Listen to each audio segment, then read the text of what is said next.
গরম গো। খুব গরম লাগে, অনেক গরম লাগে। হ্যালো ভিউয়ার্স, আজকে আপনাদের মধ্যে একটি বাস্তব কথা তুলে ধরলাম।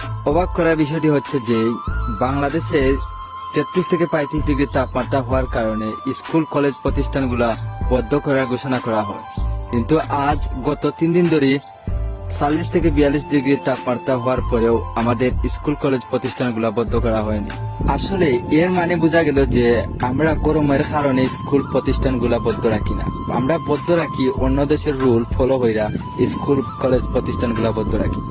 আজ যদি আমরা গরমের কারণে স্কুল প্রতিষ্ঠানগুলো বন্ধ রাখতাম তাহলে আমাদের এত ছাত্রছাত্রীগুলা গরমের মধ্যে বিভ্রান্তি হতো না। কেমন লাগে তোমরা?